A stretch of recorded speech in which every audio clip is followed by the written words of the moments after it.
क्या आपको दिन भर आलस रहती है, थकान लगी रहती है और बहुत जल्दी आप डिप्रेशन के शिकार हो जाते हैं? तो अगर ऐसा है तो इसका रीज़न होता है हमारे शरीर के अंदर के जो सेल होती हैं, उन सेल का एक बहुत छोटा सा हिस्सा होता है जो हमारी बॉडी में ऊर्जा को बनाता है।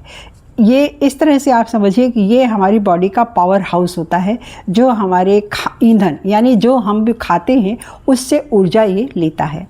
हमारी बॉडी दो प्रकार के भोजन से ऊर्जा बनाती है, एक फैट से बनाती है और दूसरा कार्बोहाइड्रेट से बनाती है। तो कार्बोहाइड्रेट की जो ऊर्जा होती है वो अच्छी नहीं मानी गई है, वो कचरा वाली मानी गई है। वो ऊर्जा धुआं देती है शरीर को, जैसे कच्चे कोयले जलती है तो या लकड़ी जलती है तो धुआं बहुत तेज़ होता है और अग्नि उसमें बहुत थोड़ी दिखती है। तो कार्बोहाइड्रेट की जो ऊर्जा होती है हमारी बॉडी में इसी तरह का काम करती है। वो हमें दिमाग में डिप्रेशन बढ़ा देती है, दिमाग की नसों में सूजन दे देती है और ये डिप्रेशन का एक रीज़न बनता है और हमारे मोटापे का भी कारण बनता है। ऊर्जा तो मिलती है इससे, लेकिन बैड ऊर्जा मिलती है। और ये होता किस में है? रिफाइंड शुगर में होता है और जंक फूड में होता है, मैदा में होता है और ये रिफाइंड ऑयल में होता है ये। और गुड फैट जो होता है उसकी जो ऊर्जा होती है वो ऊर्जा अच्छी मानी जाती है। वो ऊर्जा होती है घी में, गाय का घी हो, शुद्ध घी हो, गाय का घी हो, अखरोट हो, और ये हमारी बॉडी को स्थिर ऊर्जा देती है और साफ ऊर्जा देती है। इसमें कोई कचरा नहीं होता। ये दिमाग में ना तो सूजन देती है और डिप्रेशन अगर है तो उसको ख़त्म कर देती है।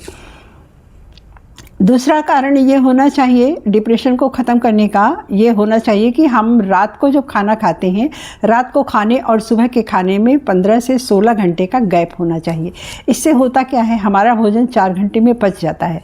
बाकी जो बचा खुचा हिस्सा होता है इसको हमारा माइटोकॉन्ड्रिया जो होता है वो बेकार जो चीज़ें पड़ी रहती हैं बॉडी में उसको खा जाता है। फिर सुबह हमें बहुत अच्छे से खुल के भूख लगती है। तो इस तरह से 15-16 घंटे का अंतर ज़रूर रखना चाहिए। और दूसरी चीज़ है मैग्नीशियम और विटामिन बी के लिए और विटामिन डी के लिए सुबह की 10 मिनट की धूप नंगे बदन मतलब ज़्यादा से ज़्यादा शरीर खुला रहे, तो इस धूप ज़रूर लेनी चाहिए। और अगर आप कोई और विटामिन की गोलियाँ नहीं खाना चाहते हैं तो सबसे अच्छा है अंकुरित मूंग, चना, अंकुरित सोयाबीन, अंकुरित और मूंगफली भीगी हुई और 1 चम्मच देसी घी। इतना ज़रूर खाएं।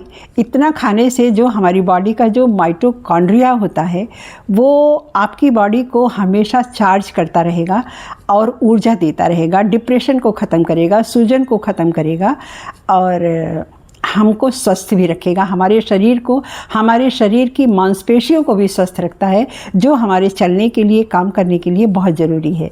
तो अपना ईंधन बदलिए, अपने भोजन को बदलिए और अपने शरीर को स्वस्थ रखिए। हमारा शरीर खुद ब खुद स्वस्थ रहेगा। धन्यवाद।